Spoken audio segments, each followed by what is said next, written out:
The publicity of Hellblade 2 has been pretty abstract, to be honest, which is nothing new though, because so was the publicity of the first game. In fact, Hellblade is a highly abstract experience, not just its publicity. However, each trailer, in my opinion, has heightened more and more my interest for this game. The original reveal trailer was, to say the least, impressive and kind of scary. It was short and said very little, but it had the hype-inducing effect that it was aiming for. If I remember well, the next trailer was the gameplay showcase that demonstrated us a faster running Senua, thanks God, uncanny fluidness between gameplay and cutscenes, and a plot twist that had our minds racing. Then we got this shorter clip further demonstrating the graphical power with which the game was being made. Then we got this very abstract trailer that focuses more on Senua's conflict, and most recently, we got this so-called official trailer in which we get a mixture of everything.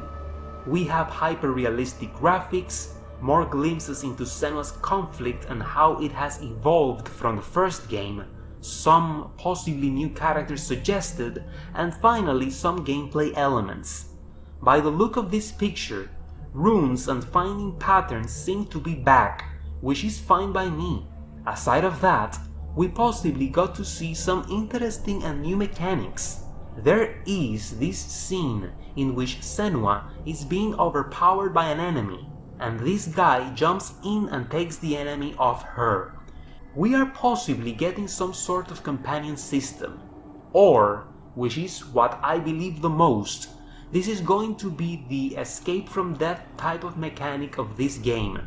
Maybe, if you have a companion and you're being overwhelmed, the companion will rush in and save you, similar to how Elika worked in Prince of Persia 2008.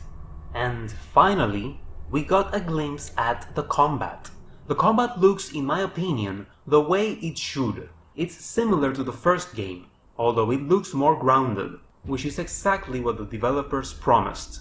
Combat in the first game is kind of underrated and, to a degree, underutilized. However, there also were a few things I found wanting, and hope this second game balances better. The enemy type, for instance. We just had small beaky guys with a sword, some bigger guys with a shield, and some even bigger guys with an axe. For as heavy as the blows feel in this game commits the typical mistake that I've never liked from so many games since the beginning of time, and that is that characters slash at each other and they don't fall into pieces. All of them are damage sponges. You stab them in the chest and they still come back, and the same goes for Senua, often getting hacked by a battle axe that should have split her in half and nothing. She just falls on her knees and gets up a second later.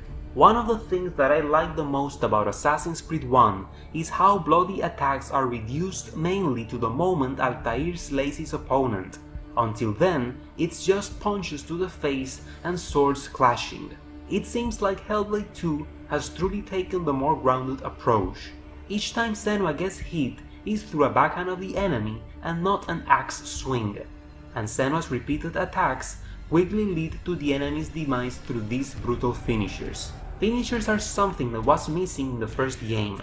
Senua swatting enemies away and they disappearing into thin air. Finishers are something that by now is necessary in all action games of whatever type, because they give a sense of accomplishment. When a game chooses not to implement them, it shows, and rightfully leads to a certain level of criticism. An obvious example is the Avatar Frontiers of Pandora game, a massive open world with two simple finishers, done by Ubisoft, which, ironically so, is famous for its fancy, brutal and well-made finishers, as seen in games like the Assassin's Creed series, Far Cry and Watch Dogs, among so many others, so it is nice to see Ninja Theory implement them in their sequel. This could even have a meaning within Hellblade's narrative, because Senua is supposed to have better clarity now than she had in the first game, so combat shouldn't be as surreal as it used to be. So far, of all the upcoming games this year, Hellblade 2 is the one for whom I am the most excited about. If I had money to burn, I would buy an Xbox Series X just to play this game. That's how interested I am. The other reason is that I don't have Windows 11 yet, and I seriously doubt my processor and graphic card can stand this obviously massive game. All things considered, I will buy and play this game as soon as I am able to.